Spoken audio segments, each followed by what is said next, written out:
Crime and Punishment season concludes with another chance to see tonight's new Dead Behind Bars, with some strong language and scenes some viewers may find upsetting.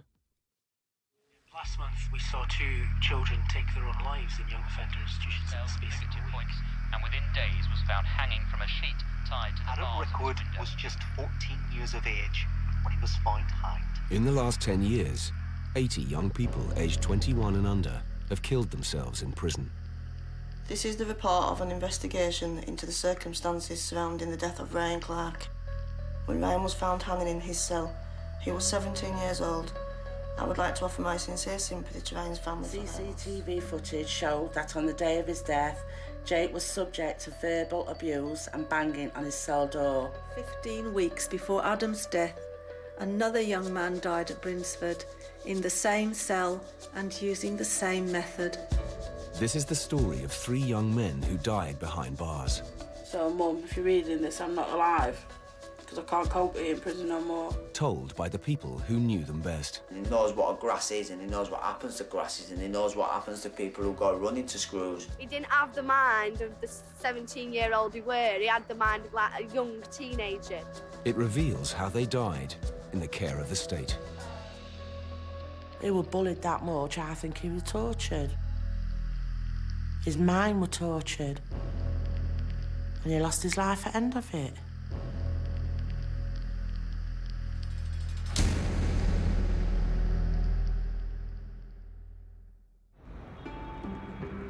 We have systems in place to ensure we learn lessons from deaths in custody. That's what the Ministry of Justice has said.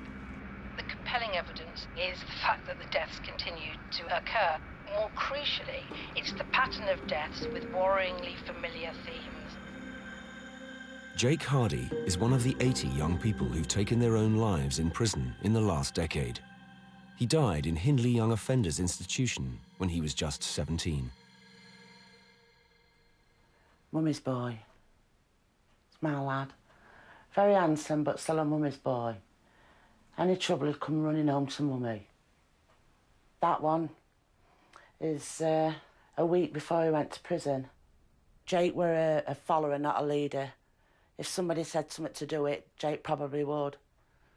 He couldn't tell right from wrong, really. But that is mental capacity, 6'4½", with a mental age of between 12 and 13 years old. That's Jake and his sister Samantha. I think he were about 14 there.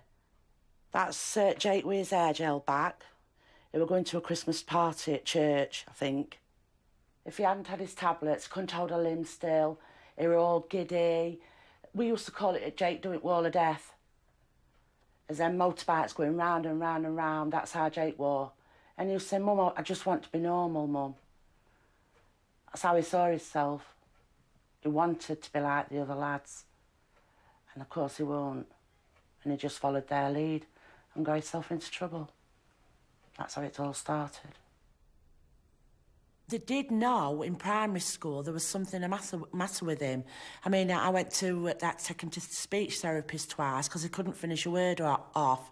I had to take him to have his eyes tested because he thought that might be a problem. It wasn't till he got expelled at 12 from his senior school that they were diagnosed. It was good to know they'd got ADHD and some were wrong, not just he were a naughty boy who liked to destroy everything, he put his hands on and set fire to things. What did they diagnose him with? ADHD and conduct disorder, dyslexia, and mildly autistic. Jake and my mum and my sister dancing in the kitchen. They were always dancing, weren't they? That was a normal day, weren't they? There were nobody like it, no one. If he weren't out making something, he were taking something apart, weren't he? Yeah, or annoying me. Normally annoying me, but taking my things and breaking it. And I remember one time he come racing down road in a wheelie bin. On top of Black Bin, just skidding down road. He did a lot of things with Black Bins. He used it as a boat, didn't he? Down canal. Yeah, bobbing down canal in the Black Bin.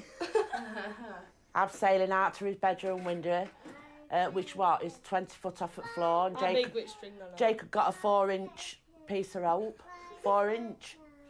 I says, what are you doing, Duck? He says, I'm just try abseiling down here, Mum. I says, oh, don't do that, Duck. Not many understood him. Like, the people that he were close to understood him, but if he were to meet him On the street, you're not like... It'd be one that you'd look at me and you think, you prick. I mean, if he'd got a great big scar on his head, they'd probably relate more to that. But Jake's was in his brain, his mental difficulties, and people just looked at Jake and thought, normal kid. He's a naughty, normal kid.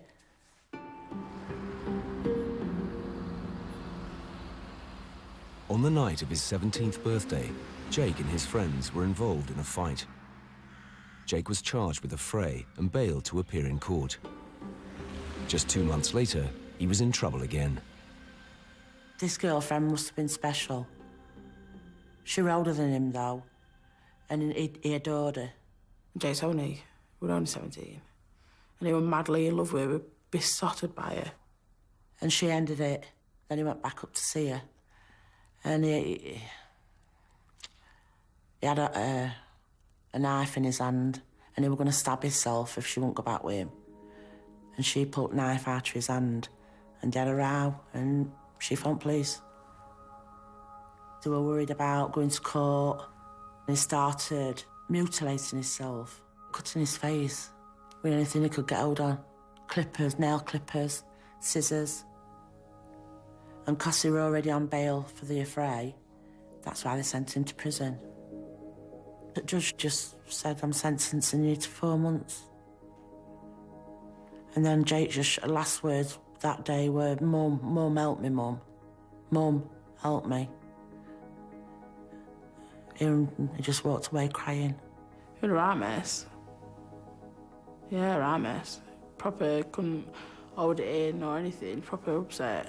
He did do wrong, and he did need punishing, but he wasn't necessarily forced to be sent to a normal prison, because Jake weren't normal. Couldn't go to mainstream school. Why did they send him to a mainstream prison?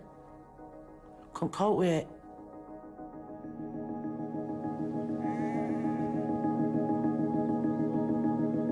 Three years before Jake, Adam Rushton killed himself in Brinsford Young Offenders Institution.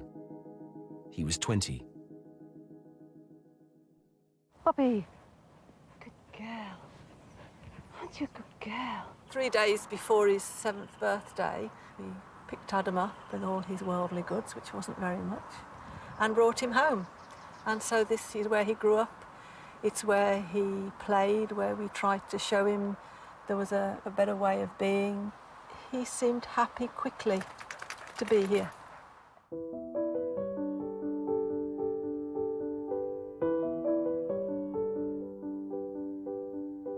We had adopted Chris about 6 years before, and that had gone really well. We were a very happy threesome, and adding to it just seemed like a really good idea. So we actually got in touch with our old social worker. She told us about our little boy. He and his twin brothers had been taken into care because his mum just couldn't cope with them, and they were concerned for their welfare. I didn't know you were there, What are you Daddy. doing? He's taking a picture of you with Christopher. Have a look through it. Whatever you see is what gets filmed. Aren't you look up in the sky? All right then. Oh my goodness.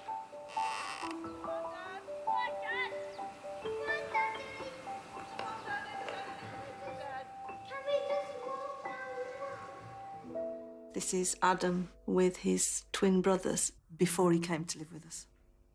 Adam, even at that very young age, we learnt, had to help look after his baby brothers.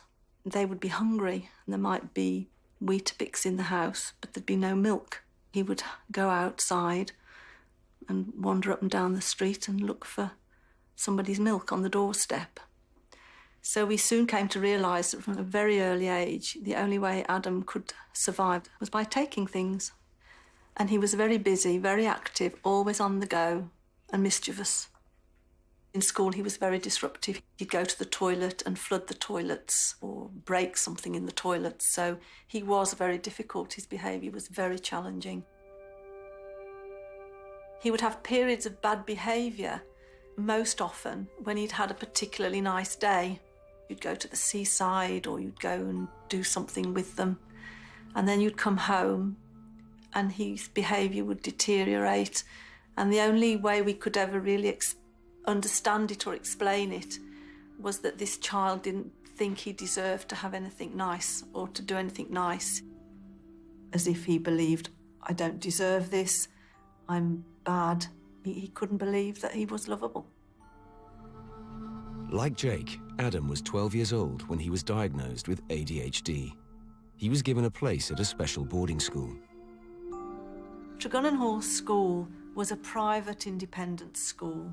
It was home from home. We could see hope, in abundance. For me, I'm not sure my husband would agree, but me being my mug ever half full, I was hopeful. At 15, I was, yes, that's my boy, going to be okay.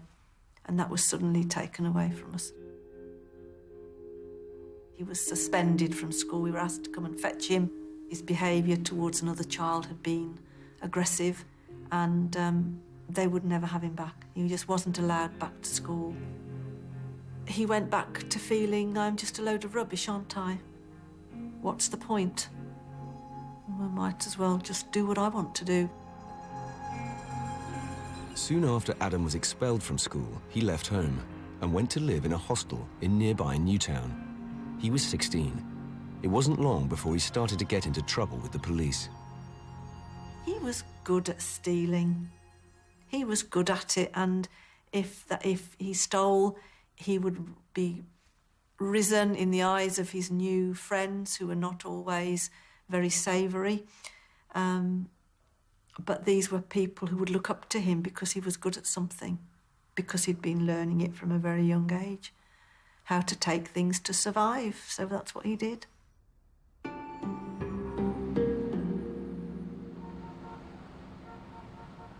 Ryan Clark was just 17 when he killed himself in Wetherby Young Offenders Institution.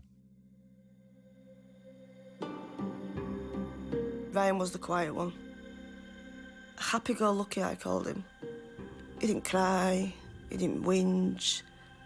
Timid, really timid. And very, very, very small as well, for his age. Yeah, very small. We used to always call him little gnome. Just tiny. But yeah. Ryan, like Adam, was taken into care at an early age. This is what we call Ryan's table. We light these candles at Christmas times, don't we? Birthdays.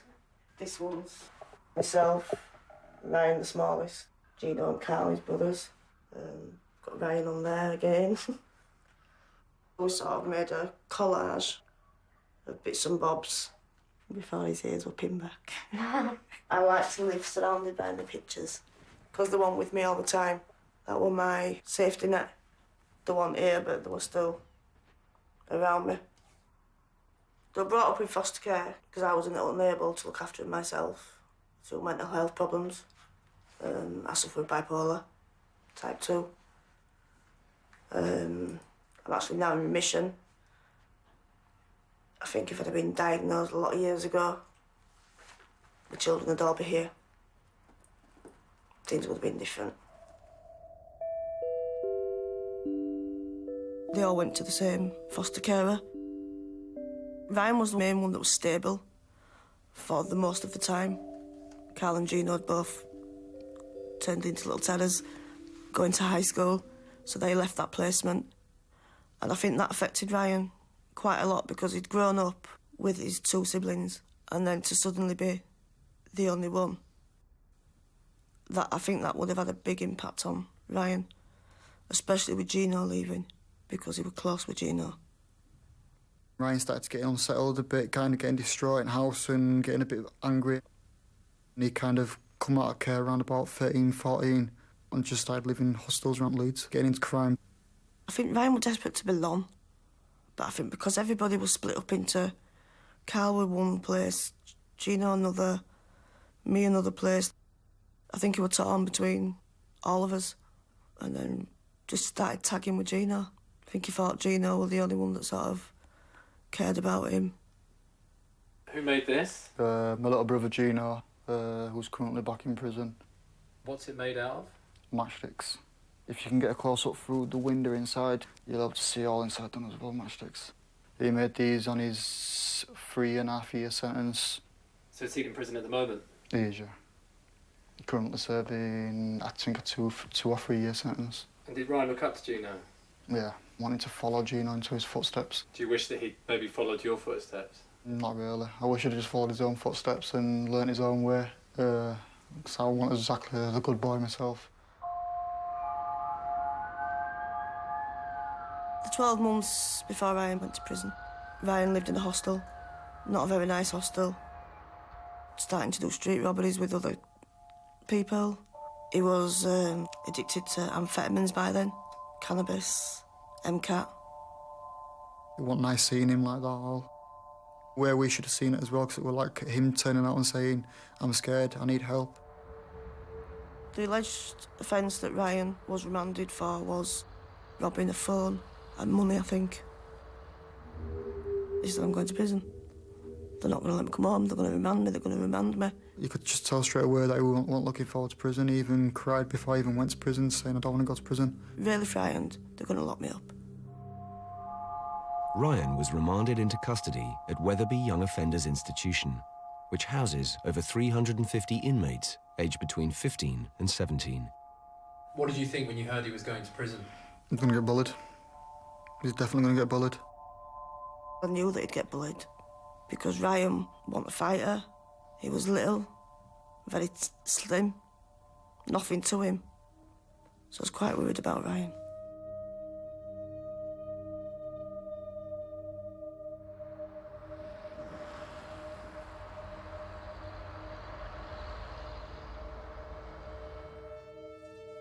I were always there with him, protecting him, seeing to his needs and such things. Would he cope? And what would he do if he couldn't cope? How would his emotions surface, knowing what my son wore? When Jake was sentenced to 4 months at Hindley Young Offenders Institution, it was the first time he'd ever been away from his mum, Liz. The only present Jake ever had, what he never destroyed. They're like stilts. He could run up this street within seconds with these on. Or he saw a pair of legs going past your window. The only thing he never destroyed. He wouldn't said to me, Mum, can I wash your car down? Yeah. I'd got no windscreen wipers on them because I were making them better. Just never thought it through to end. I was the only mainstay in his life who could talk him out of what he were doing. If somebody had upset him upstairs, he'd go and smash his bedroom to smithereens. And I mean smash everything. Yeah, I used to say, come on, son, tell your mum what's gone off. If you can't tell your mum, you can't tell anybody. Oh, go, mum, go. Now, come on. And we used to, that's how we got round it. Cost me 300 quid these, and the best 300 quid I've ever spent in my life for that kid.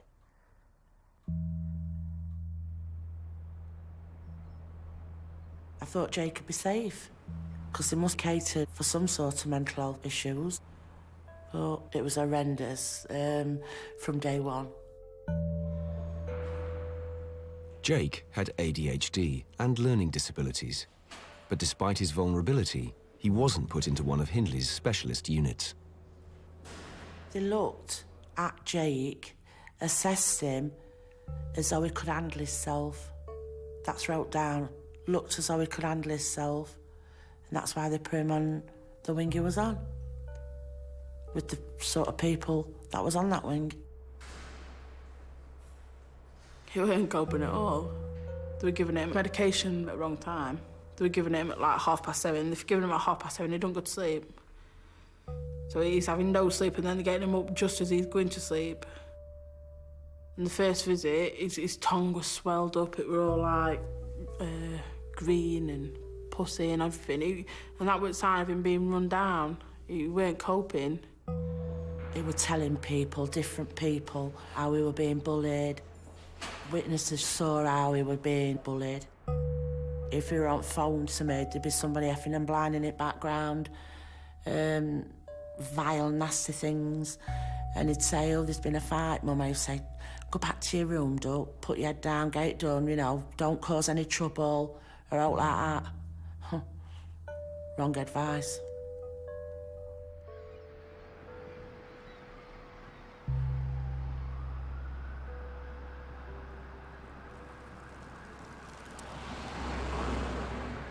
This was like a week before I got put in prison. It looks like a right tramp. He'd been smoking. And he was sat there and just couldn't stop laughing, so I thought I'd take a picture of it because I thought it was funny. Oh, that's another baby. Oh, that's cute. You see he's cute there, don't look like a tramp. Ryan had never been locked up before. They had it down on file that he'd been to a secure placement, but he hadn't. He'd never been to secure. When he arrived at Wetherby, Ryan's record stated that he'd been banging his head on the police cell wall. But the prison didn't issue a self-harm warning, and he was put straight on the induction wing. It was wrote down on his file 3 times in the first 2 days, referred to CAMS, which is Child Mental Health Service, and it wasn't picked up. He wasn't referred. He didn't see nobody. They said because he were quiet and because he said he were fine, that he were okay and he were handling it. I'd be asking more questions if someone is quiet. But 5 days after Ryan arrived, his behaviour changed. He had an argument with the prison officer and threatened to snap her jaw. In fact, he was upset because it was Mother's Day. He hadn't been able to make contact with his own mum, and he perceived that the officer he was talking to had slagged off his mother. So those 2 things combined in his head to make him go over the top and behave in a very angry and unpleasant way. His punishment was severe. He was confined to his cell for 7 days. Then he was moved straight onto a main wing. It wasn't long before he was being bullied by other inmates. Of course he's going to get bullied. He was 17 when he went, and it's like, he didn't look 17. He looked 13, maybe 14. I always remember him being this like little small child, a little spot, a little acne face, like Lee's tracksuit, skinny little guy. Were he sentenced? No. Remand. You know what I mean? Remand. You shouldn't put a remand with a convict. Prisons are just ruthless. In big man jail, Armley, Hull, you know, a lot more relaxed, far more relaxed. Older men have got wiser head and just want to get on with the sentence, do the sentence, get out. YOs, 15 to 18, and that's 15 to 18 is a pretty rowdy age, you know what I mean? Constant fighting. You're sat down eating your dinner, you look at him and go, what the fuck, what are you looking at? You know what I mean? And it's like, if you put your head down like that, you have just more or less said, come back at me. Bullying's a big thing in jail. That's because it's all young fellas thinking they're right or trying to prove a point. He was a small, quiet kid. He knows what a grass is and he knows what happens to grasses and he knows what happens to people who go running to screws. He's thought, how else can I deal with this? Ryan had a relative who was also serving time at Wetherby. He was being bullied too and tried to hang himself in a desperate attempt to be moved to the Keppel unit, a wing for vulnerable prisoners. For Ryan, though, the bullying wasn't over, and on the 17th of April, it got worse. They'd been taunting him through the window that night, threatening to go in next morning and stab him. And I think Ryan wanted to go to Keppel. That night, after lockup, Ryan decided to copy his relative. That young relative, if you like, had the sense to ring the bell before doing what he did. And somebody had come and he'd been taken to hospital and then he was moved to Keppel. But when Ryan did it, he apparently called out to those on cells either side of him, ring your bell, let's string up. And he then, it appears, did string up. And that boy didn't press his bell.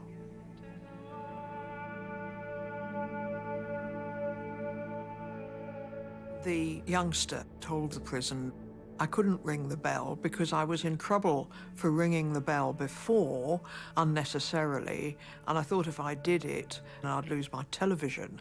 So nobody rang any bell at all. And the outcome for Ryan was that he died.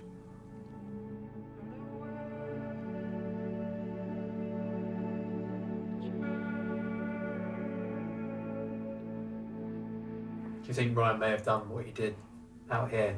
No. No. Not at all. He'd have done it a long time ago if he were gonna. He's had threats before. He must have really, really desperately wanted to get off that win and really thought that something was gonna happen that next day.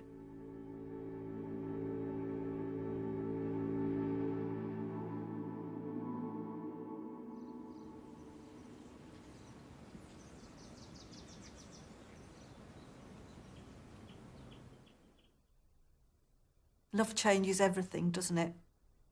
I really believed that right through until, well, probably right up until the day he died. I always believed, part of me either hoped or believed that Adam was going to come good. At 17, Adam was living on his own, away from his parents. We could go a few weeks without hearing from Adam. Unfortunately, sometimes that was, oh, Mum, I'm in this prison or that prison. He was at a hostel called Tywellen in Newtown. The staff there knew more about Adam and what was happening to him than we did. And they were his second family. I really believe that. That's Tywellen. We all felt a lot for Adam. We all tried very hard to help him get what he wanted out of life. Unfortunately, we didn't sort of find the answer for Adam. Adam was always in trouble of some sort. Very petty crimes, generally, things like shoplifting. Over the next few years, Adam served over 10 short prison sentences, all for minor crimes.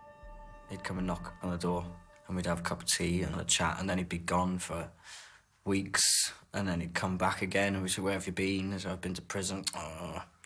Again, yeah. So we never really knew what was going on, but I've known him since primary school.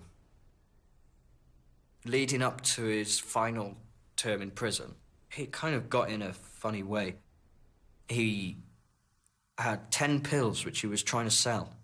He was trying to get rid of them. He couldn't get rid of them. So he'd crushed them all up into a powder and was just dabbing.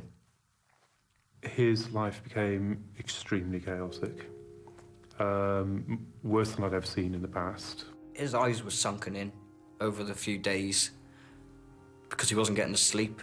And I don't imagine he was eating either. It wasn't the Adam I recognised, because the Adam I knew I could speak to. This guy was almost sitting there blank. He stole a few phones as well, mobile phones. He had like 3 at once. And then he went out and stole another one and got caught. The sergeant, who knew Adam very well, knew that he was not right when they'd got him in custody. His behaviour in the holding cell at court, it was very worrying for the solicitor. He smeared feces all over the cell wall. The solicitor asked for him to be assessed by the community psychiatric nurse. The community psychiatric nurse saw him, and although Adam maintained he was perfectly all right, had no plans to commit suicide, the psychiatric nurse felt otherwise and actually made that recommendation on his report that if the magistrate sent him back to prison, he was at risk of taking his own life. But they still sent him back to prison. That psychiatric report didn't go with him. And when it was faxed to the prison the following day, our information is that it was filed, that nobody even read it. Nobody joined anything up. No one raised any concerns about Adam's state of mind when he arrived at Brinsford Young Offenders Institution. He was fast-tracked through induction, and on the second day of his sentence, he was moved to a single cell containing bunk beds. That evening, Adam hanged himself from the top bunk.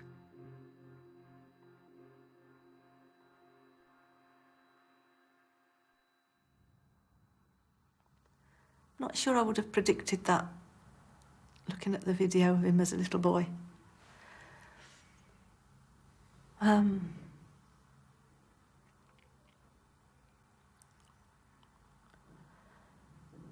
Yeah.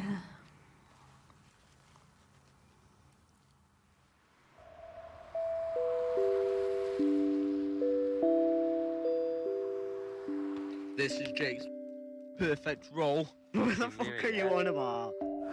Bless him. A luminous jumper. I don't know what they're doing in the mushing. Look, nice chips. That was Jake. That were Jake, wasn't it? Yeah. That was just Jake on a typical day. It's nice to watch just because they were happy then, really. Hi, Samantha. I'm sorry I didn't write to you. You're the best sister in the world. I didn't mean to call you a fat bastard. So, Samantha, I love you so, so much. See you when I get out. P.S. Love you, Lily, Samantha and Carl. He shouldn't have been there. He didn't deserve to be there and get bullied. Is he an easy target, do you think, to be bullied? Yeah. He always got bullied, didn't he? Oh, always. Because he was vulnerable, because people knew that Jake were an emotional person. But they also, a lot of people thought, well, he's a big, tough lad, he can take it, you know what I mean? But he couldn't. After 4 weeks in prison, Jake was back in court to answer his second charge, for affray. He was sentenced to another 6 months. His youth offending officer reported that he was being bullied at Hindley. She requested a transfer, but Jake was sent straight back there. My last words to him, because he was sat behind a glass panel, were, "Don't cry, son, don't cry." And they sent him back to Hindley. On the Tuesday, he smashed his telly to smithereens because of bullying, and his scrot tore down his arm. Jake was given more support, but despite self-harming, he wasn't moved to Hindley's specialist unit. Why didn't they put him at the low unit, which caters for mental health, for people who are threatening and tried to commit suicide? 24-hour care, suicide watch. But it wasn't deemed necessary. Over the next couple of days, Jake's mood worsened. He segregated himself off in his cell and didn't come out for food, didn't come out for association, just sat in his cell all the time. Something kicked off on Friday, and they were all crowded round his cell. Kicking his door, calling him meth boy, throwing piss at him, telling him he's got to go and fucking shag this young kid, telling him they're gonna fuck my mum, telling him they're gonna fuck his girlfriend. CCTV recorded inmates kicking and hitting Jake's cell door with table tennis bats. The prison officer just sat letting it all happen, never said, "Don't do it." He was bullied that much, I think he was tortured. His mind was tortured. Nobody helped him. Nobody helped him at all. Yet he was crying out for help. Later that night, a prison officer saw Jake writing at his desk. The cell light was on. The officer returned 30 minutes later to find the cell in darkness. He shone his torch into the cell and saw Jake hanging from the window. Prison officers cut him down and began to resuscitate him. They keep giving me shit. I told staff and they did not do anything about it. So, Mum, if you're reading this, I'm not alive because I can't cope with it in prison no more. People giving me shit, even staff. I'm sorry because Lily's not even going to know her Uncle Jake. So, Lily, I'm always be looking over you. You are my baby. I could never have. It's horrible. To think my brother had thought of something so drastic to try and get out and... Nobody listened to him. He didn't have anybody to help him and say, "Jake, it's all right." Because no one gave a fuck, did they? No.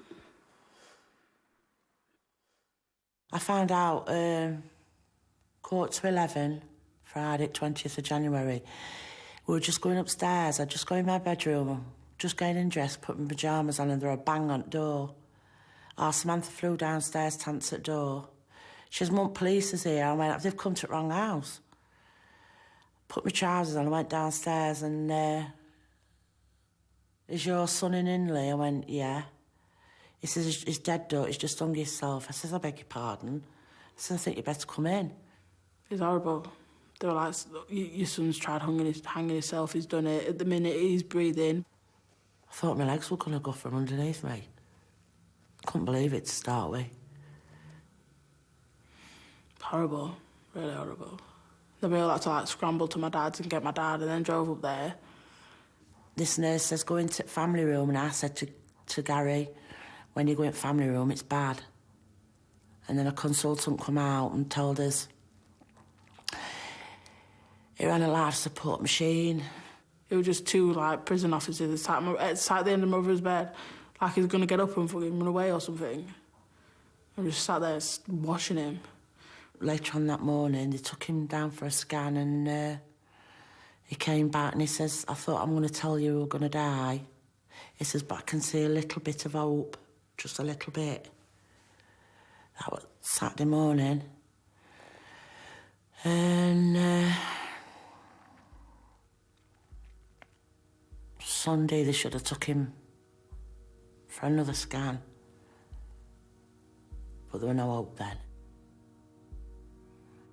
Distraught. Mum was in a bad, bad way. And I sat and held his hand. I ran one side. And Gary ran on the other side. And she just turned his machine off. He died.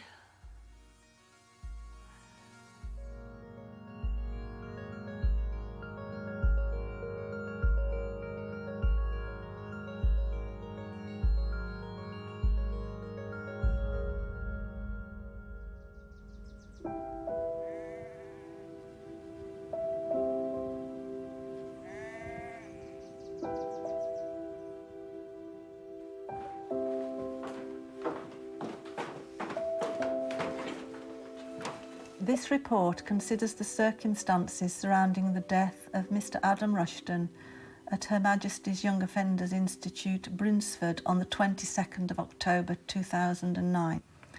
Adam was found hanging in his cell shortly after 6 p.m.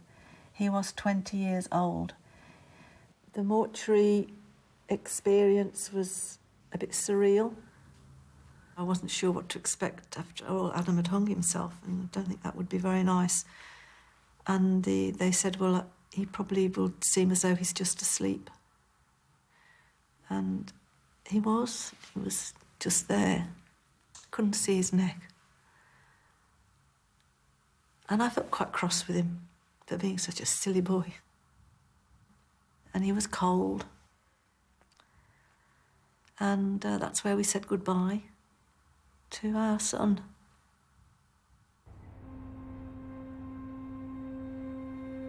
And then we went to the prison. They asked if we'd like to see where he died, and I said, no, thank you, I don't want to see where he hung himself. And the governor said, oh, you'll be very pleased to know. I'm going to be pleased to know what? Well, Adam had hung himself from the top of a set of bunk beds. He said, you'll be really pleased to know that we've now moved the bunk beds out of there as a result of Adam's death. We wouldn't want it to happen, or wouldn't want it to happen again, or something like that. And then, as time went by, the run-up to the inquest, it became apparent that another young man had died in the same cell, in the same way, from the same bunk bed. I couldn't believe it. And not only that, it became apparent that cells used for single occupancy should not have bunk beds in them. And on the Monday before my son killed himself, emails were going between the prison governor and the estates manager saying, how much time will it take to have the bunk bed removed and how much will it cost? Should we have to do it? Well, it cost my son his life. If the bunk beds had been moved, maybe he wouldn't be dead now. It feels like nobody really gives a damn, to be honest. Nobody really cares.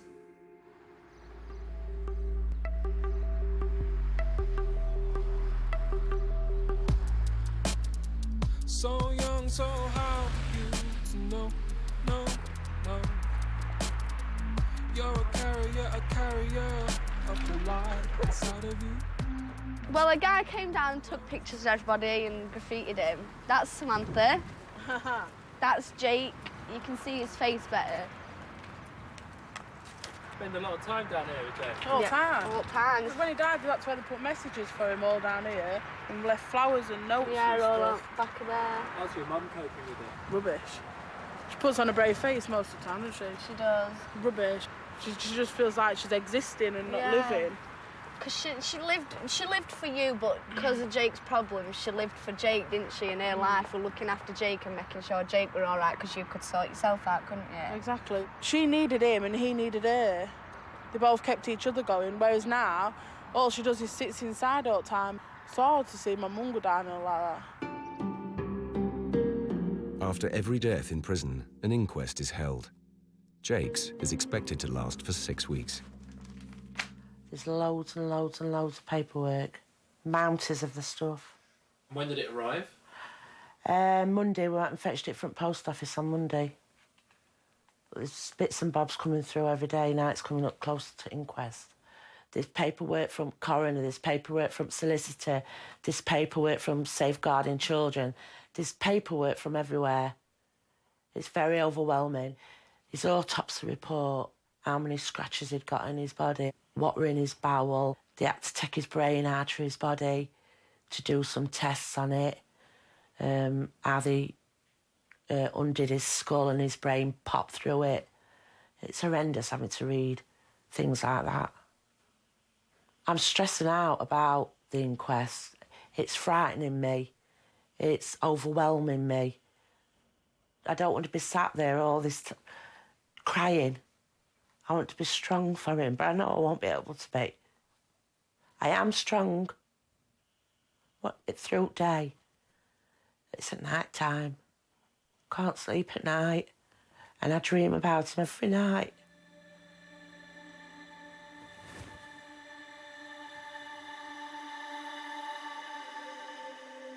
Once it's all over and done with, I might be able to get some peace.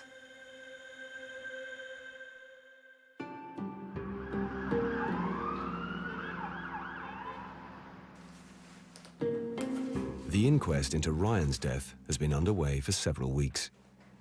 No, can't be playing with the ball now. Go on into bed. The first day was the hardest day. It's really hard being on that stand. I was made to go through all Ryan's letters and listen to phone calls. You feel like you're there giving evidence, but you do in a way feel like you're on trial. Very, very hard. I thought over 2.5 years, I'd built myself up. I'd been knocked down with the death. You start to pick yourself up. I actually said I'm prepared. I'm not going to let it get me down. I know what to expect. I've read all the paperwork, I've read all the statements. And then, I think 3 weeks in, boom, that's when it hit me. And I had to start having days off because I couldn't cope. We'll have this little bit of evidence that's left, and then the coroner will start her summing up and probably go on for 2 days. Yeah. Yes, because there's an awful lot for her to say. What's likely to happen is that the jury will come back and give what they call the short form verdict. Suicide, accident or misadventure, I'll explain those, or an open verdict. I just don't want it to come back suicide because I don't believe it was suicide. Not full suicide. No. No. So as long as that don't come back, I'll be all right. Yeah. I don't think that the verdict should be suicide, and I know Sonia would hate it if it was. I mean, it would be dreadful for her to feel that Ryan was so depressed and so lacking in hope for the rest of his life that he wanted to end it. I think it's terribly important for Sonia not to be faced with that kind of a conclusion. The grief is really hard to explain. With me, more so, because we ended on a bad note. I must have received, I think it was about 7 letters within the space of a week and a half, begging me to go and see him. I don't visit my children in prison. To me, if they'd done wrong, they were in there for punishment. I didn't answer a lot of his calls, but when I did talk to him, I was harsh, very. I heard it back at the inquest, the phone call, and it hurt me more because I felt I sounded nasty. Just no emotion there. It was just, why have you done this? I'm not going to lie for you. Things like that.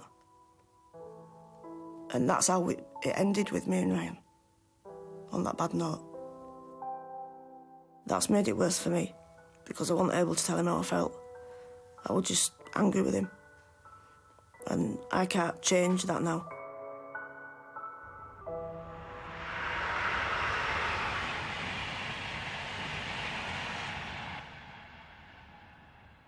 Jake's inquest started today, and I'm in a hotel room waiting for tomorrow for me to be the first witness. I'm happy in some ways because I want to tell the jury my son wasn't a bad lad. He wasn't a naughty boy, he wasn't a bad lad, he was ill. And what are you not looking forward to? The old posh and the old solicitors, the barristers. And I just come from a council estate in Chesterfield. They don't know how we live. They don't know how anybody lives. It's not something you do every day. I should be sat at home now watching Coronation Street or something like that.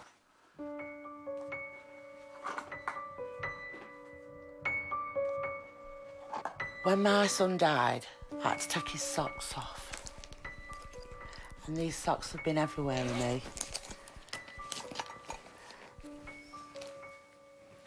I know it sounds silly.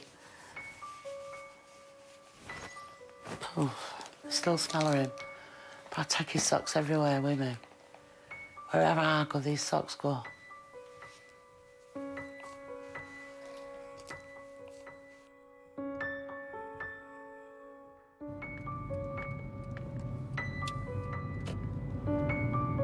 How do you think it will be like over the next 4 to 6 weeks? Horrendous.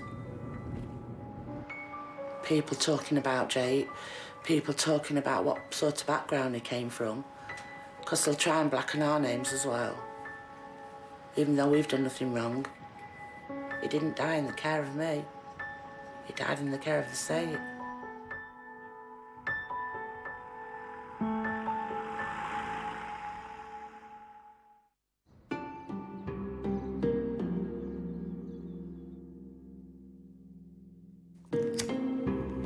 The jury in Ryan's inquest has been sent out to consider its verdict. Been waiting now a week today for the verdict to come in. Wasn't too bad last week. I think towards the end of the week it's got worse. I thought they'd be back by Friday, they weren't back by Friday. I spent most of the weekend crying. Tired. Really tired. And how are you going to feel if it comes back suicide? I don't think I could handle that. That'd take longer to get over. Because I won't accept that. I will not accept that it was suicide.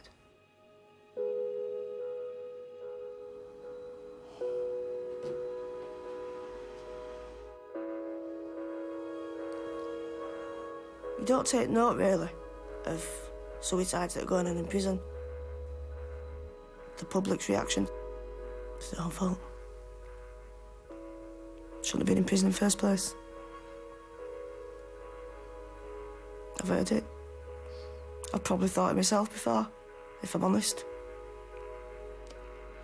They just look at that as a thug, another thug. But that thug, as they call it, is still a child. Some of them had made mistakes. We all make mistakes. Some have made more than others. They're still children.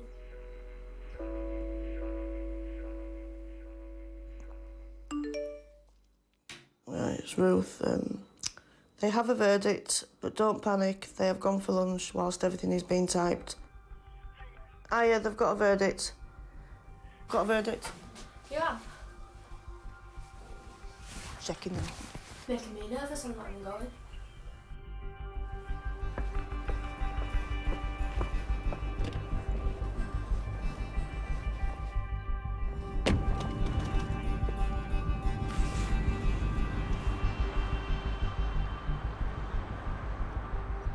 Shaking inside. I've got butterflies.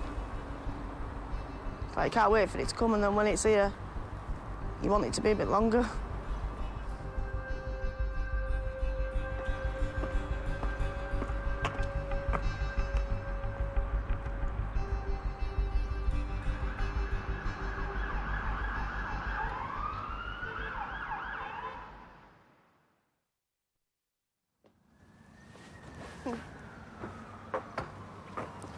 Oh. That's the verdict. Accidental.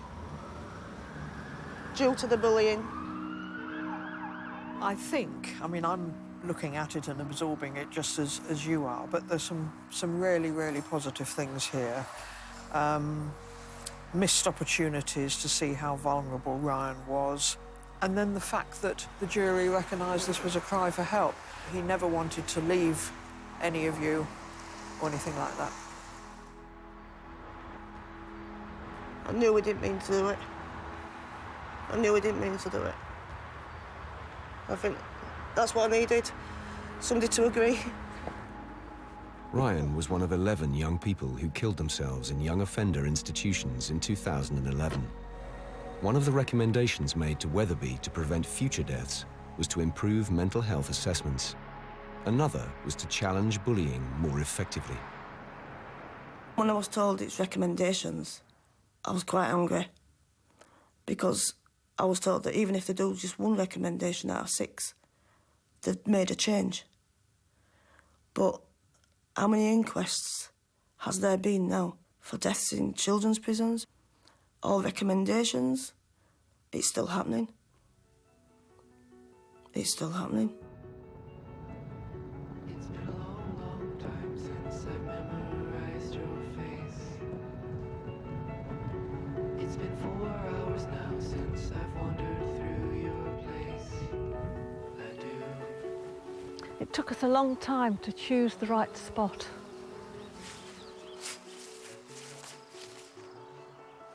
That's all that's left of my poor lad.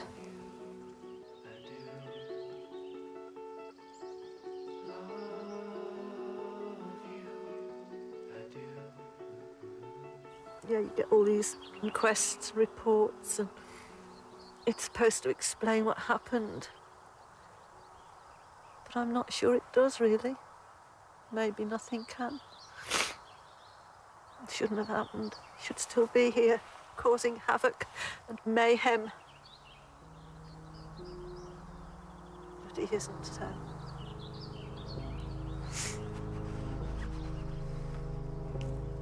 When I used to visit prison, I would look around the room and I would see 30 or 40 Adams, all with the same look in their eyes, all with the same expressions on their faces.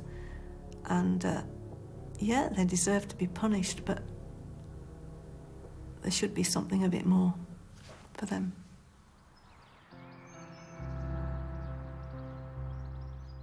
The inquest into Jake Hardy's death in Hindley Young Offenders Institution has just finished after 6 weeks.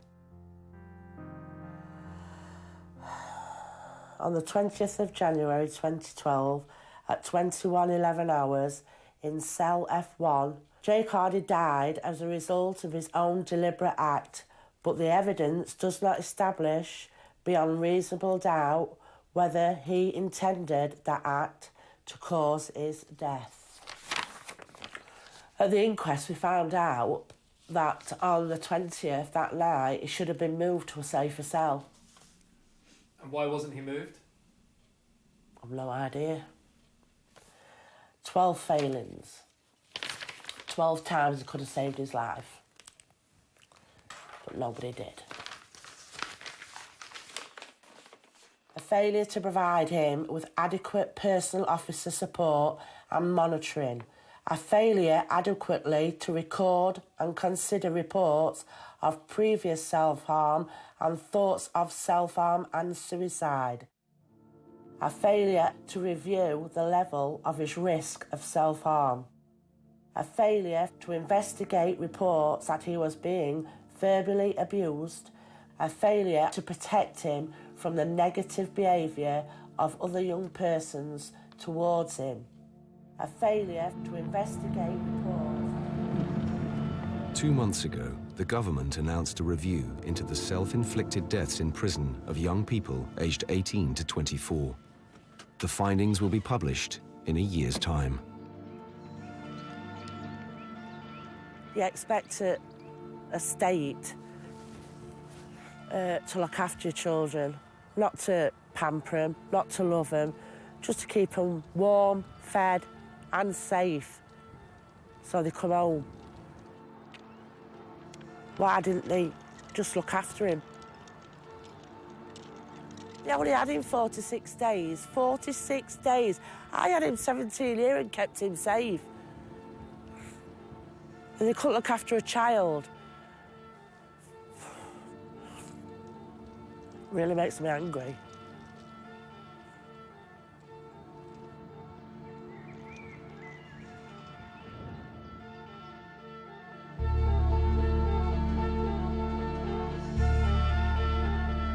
For details of organisations which offer advice and support, go online to bbc.co.uk/actionline or call the BBC Action Line to hear recorded information on 08000 680 133. Lines are open 24 hours and are free from most landlines. Some networks and mobile operators will charge for these calls.